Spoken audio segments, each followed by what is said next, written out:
But here's a story told to me by Rabbi Chaim Dayan. He told me this story years ago. I think I've told the story also in this, but I'll tell the story to you. Rabbi Chaim Dayan. This is in the around the time of the Yom Kippur War, and he was a soldier. He was a soldier in the army, a Chabad Chassid, and he was a soldier in the army, and he was away on leave, and he had to come. He had to come to the. He had to present himself to the base at like 9 o'clock in the morning. That's when his bus was leaving, and they had so the base where he lived, we served, it was like about an hour and a half, 2 hour drive from Kfar Chabad. He lived in Kfar Chabad, about an hour, 2 hour drive. And he had to be there at 9 o'clock in the morning. It was in the summer, but still, if you woke up really early, he could pray, and it would be a real big miracle if he got there. But on the other hand, he knew that once he got there, he wouldn't have a chance to pray. They wouldn't let him pray. Now it's a little bit more lenient in the army. In the army, a little more lenient.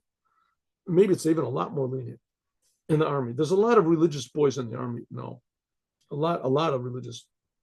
In fact, they don't know what to do with them. This whole thing that they say the religious people have to serve, they don't want religious people to serve in the army. They don't know what to do with them in the army. Anyway, so so he had to go, right? So now he has a choice. He has a dilemma. If he prays in the morning, it's a big doubt if he's going to get there on time, which is going to be a big punishment. But if he doesn't pray early, then for sure he's not going to be able to pray afterwards. He's going to be working in it. So he said to himself, I'll wake up the first possible moment in the morning and I'll pray. I'll pray in the morning. The prayers take, let's say, a half an hour. I'll pray, and God will help me. We'll see what happens. Good. So he prays in the morning, and he goes out to the corner, and he immediately gets a ride. All right, he has to take. He hasn't got a car. He takes hitchhikes, and so he goes out there, immediately gets a ride to this big sort of corner. He's going in the right direction. So the ride takes him, let's say it's an hour and a half away from Kfar Chabad, his destination. So it takes him a half an hour to right to a big corner, and then this person turns, lets him off at this corner. Now he's got an hour to make it there, and he can make it. It's possible for him to make it there. It's possible to make it. The bus leaves at 9 o'clock, and let's say now it's quarter to seven, right? Quarter to seven. Quarter to eight.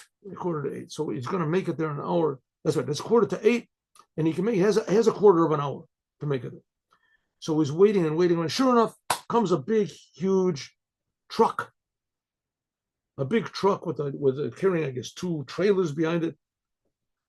Truck, and the driver stops, sees him. He's a soldier. Stops and says, "Get in." Oh, this is a big miracle.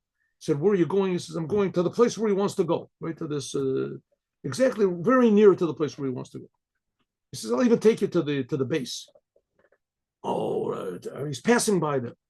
Oh, he's about to get in. All of a sudden, another soldier from the Air Force cuts in front of him, puts his foot on and gets into the truck. There's only place for one person, one passenger in the truck.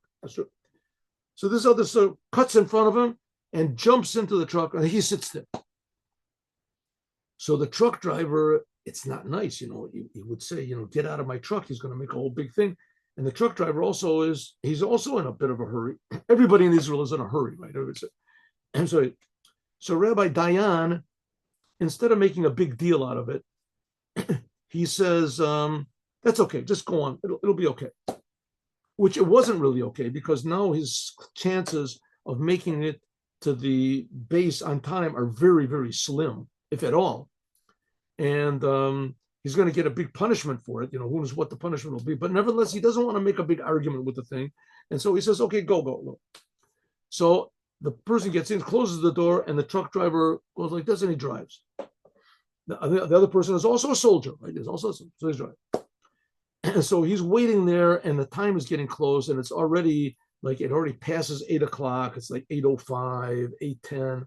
You know, what's going to be? He's got to get there at 9 o'clock. He's never going to make it. It's an hour drive away. All of a sudden, he hears from a distance sirens. Gets louder and louder. An ambulance stops in front of him.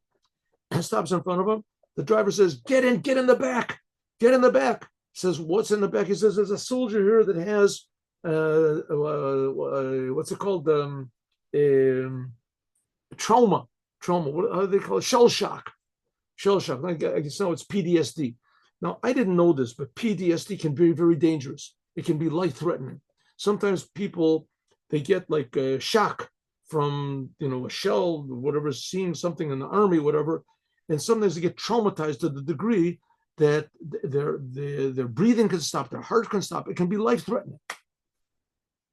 So he says, get in the back. There's a person here with shell shock. How do they call it in Hebrew? I'll think about it in a second. He's got shell shock. So he said, but I'm not a medic. I don't know. Just talk to him. And he puts on the sirens and he starts going, 80 miles an hour down the side. It's an ambulance, life-threatening.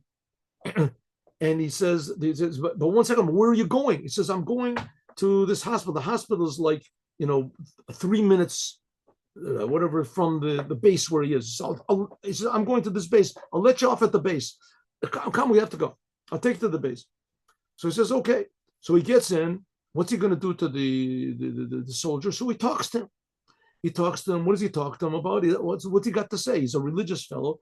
So he starts explaining to him ideas of Chassidut, to some of the ideas that the Rebbe said, some of the ideas of this, the importance of putting on tefillin, what a Jew is with this. And meanwhile, the ambulance is just tearing down. He's just ripping up the sides. And he goes, and the Rabbi Dayan looks and he sees that the ambulance is driving down the side, right, of the road. What is it called? The safety lane on the side of the lane. And right, he's passing by all the traffic, and he sees that there's a huge traffic jam. And this ambulance is avoiding the whole thing. He's just passing everything by with the sirens. Everything is just a free path for him, and he's traveling tremendously fast. And he's going, and he sees what's the cause of this huge traffic jam that he can't move. A truck overturned. Which truck overturned? The truck that he was supposed to get on was a truck that had oranges in it. And the whole truck overturned, and all of the oranges were all scattered all over the place. And it caused a huge traffic jam where no cars can move. Of course, the truck also can't move. No cars can move. As a result, it stopped up the traffic in all directions. As a result, the person, this soldier from the Air Force that took his place, was also stuck because he couldn't. But Rabbi Dayan was not stuck. He was in the ambulance, and the ambulance just tore down this side of the road until he got he got to the base. He said, "Here's the base. Here's the base we are. Thank you." He kept the soldier alive. Meanwhile, he's talking to him. And he jumps out, and there's the bus where he's supposed to be in. And the door is open. Dayan, where were you? We're waiting for you. We had to wait 2 minutes. He got on and he made it. Amazing miracle. So, but the story is not over. Said 5 years later, he was walking down in Tel Aviv, doing something in Tel Aviv, and someone all of a sudden stood in front of him, a religious guy, stood in front of him, a young man, and he was looking at him. And he said, "Shalom, how are you? How are you?" Shook his hand. He's looking at him, and he said, "Remember me?" He said, "No, I don't think so." He said, "I was the soldier that had trauma that you talked to on that trip, and you told me about tefillin, and you told me about commandments, you told me about this. You saved my life." Said, "After I got out of the army, I started thinking, maybe I will put on tefillin, maybe I this. And you not only saved my physical life, but also my Jewish life." So it ended up that the delays that he had because of this, somebody jumping into his place, and because he decided he was going to pray instead of just going there and getting there in time normally, it caused big miracles to occur. And so it would be also the same thing because of this terrible delay in the redemption. The only good thing is going to come out of it for sure with Mashiach now. Have a good day. and a good Shabbat with Mashiach now, God willing. We'll learn again on Sunday morning. Shalom uvracha. Shabbat shalom.